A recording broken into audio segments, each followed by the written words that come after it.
Every time a paycheck hits your bank account, you get this tiny window of time that basically decides whether you're going to build wealth or stay stuck. I'm not exaggerating. I'm talking about the first 20 seconds after the money shows up. Before you even lock your phone, your brain's already making plans. You start thinking about takeout, new clothes, that thing sitting in your Amazon cart for the past week, whatever. Your brain instantly switches to how can I spend this? It happens automatically. And most people don't even realize it. But here's the crazy part. Those 20 seconds can literally be the difference between staying broke for the next 10 years or actually building real financial freedom. Most people never learn what to do the moment they get paid. They think if they just try to be responsible, everything will somehow sort itself out. Spoiler, it doesn't. But there is a super simple routine, extremely simple, that basically builds wealth for you without you having to think about it all the time. And once you use it, everything about your finances feels way easier. You stop stressing about money and you stop wondering where it all went. Most people don't have a money problem. They have a system problem. They're not bad with money. They just never had a process. So let's talk through the process you need, exactly how it works, and how to use it right away. So your next paycheck doesn't disappear into the void like every other month. The first mistake most people make with money is honestly pretty simple. They don't know where their money goes.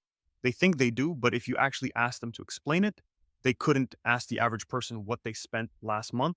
And they'll say something like rent, food, a few random things, I guess. But then their bank account tells a totally different story. People live on financial autopilot. Bills get paid somehow. Groceries appear. Subscriptions renew in the background.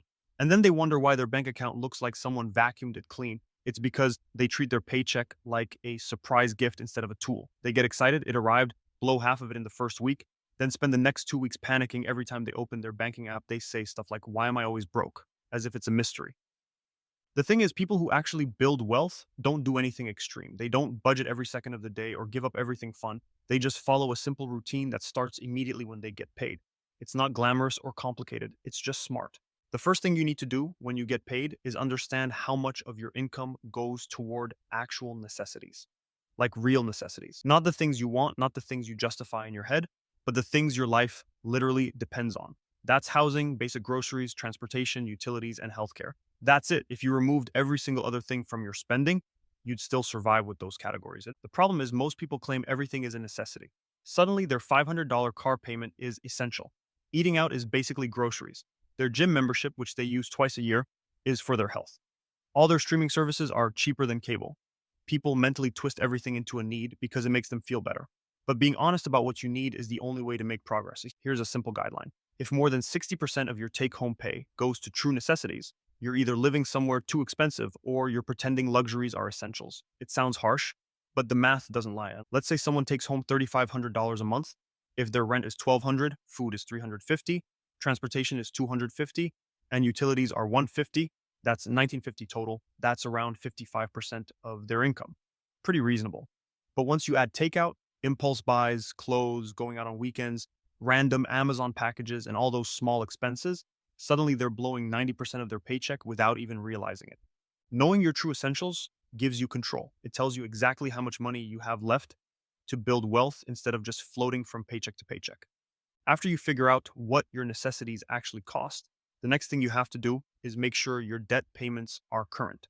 Not because paying debt is fun, it's not, but because your credit score matters a lot more than you think. It affects where you can live, what car insurance costs, your ability to finance things, and sometimes even job opportunities. Here's something most people don't realize.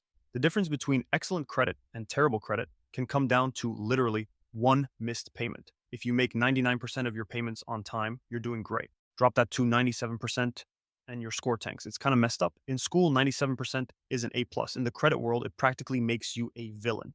So before you spend money on anything fun, before you buy anything impulsive, before you do anything, make your minimum payments. Nothing ruins your financial future faster than ignoring debt and hoping it magically disappears. It won't. But staying current is simple and protects you from huge problems later. Once your necessities are handled and your debt payments are on time, you need an emergency fund. And yeah, I know. Emergency funds are boring, they're not exciting, they don't feel like they're doing anything. But an emergency fund is your financial safety net, and it keeps your entire life from falling apart when things go wrong. And things will go wrong. Your car will break down at the worst possible moment. Your phone will die when you can't afford it. You'll get hit with a bill you didn't see coming. Life doesn't care how prepared you are, it throws stuff at you anyway. Your emergency fund should be enough to cover 3 to 6 months of essential expenses. So if your necessities cost 2,000 a month, you want between 6,000 and 12,000 saved. And before you panic, you build that slowly. You don't need it tomorrow. You just work toward it consistently. What most people get wrong is that they try to invest their emergency fund or put it in risky places so it earns more. That defeats the entire purpose. Your emergency fund isn't supposed to grow fast. It's supposed to be stable, accessible, boring. It goes in a simple savings account where the money is ready the moment you need it. Once your emergency fund is set, you switch from survival mode to actually building wealth. This is where things get fun because the money you have left is now your future freedom. The next step is investing for your future. If your employer offers a retirement plan with matching contributions, that's your top priority because it's literally free money. If your job matches 3% of your salary and you put in 3%, you just doubled your money instantly. There is no investment anywhere that guarantees a 100% return on the spot like employer matching does. After you take full advantage of the match, aim to invest around 10% of your gross income for retirement. The earlier you start, the easier everything becomes. Later, investing at 25 versus 35 can be the difference between retiring comfortably or working forever. Time does most of the work for you if you start early. The biggest mistake people make when they start investing is thinking they need to pick the perfect strategy or the perfect stocks.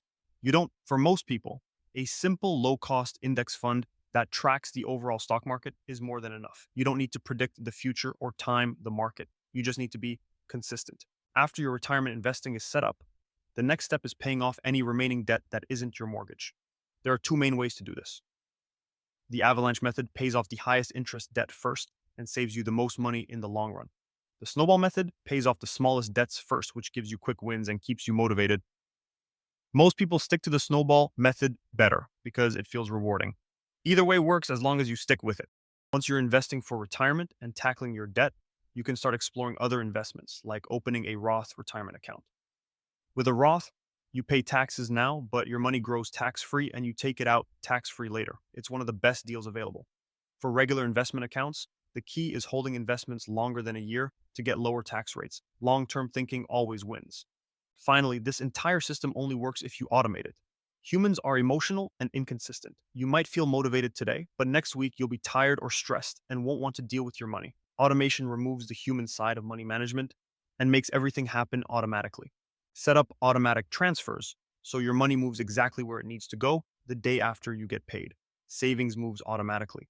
Investments happen automatically. Debt payments happen automatically. Everything gets handled without you needing to think about it.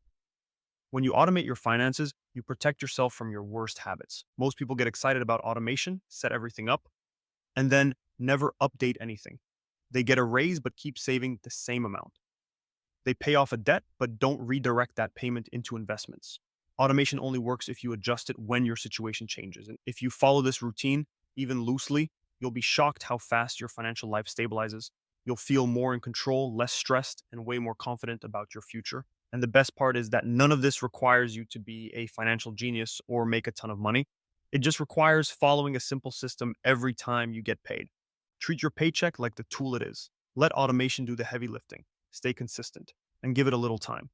5 years from now, you'll look back and realize how insanely simple this was, while everyone else is still wondering why their money keeps disappearing.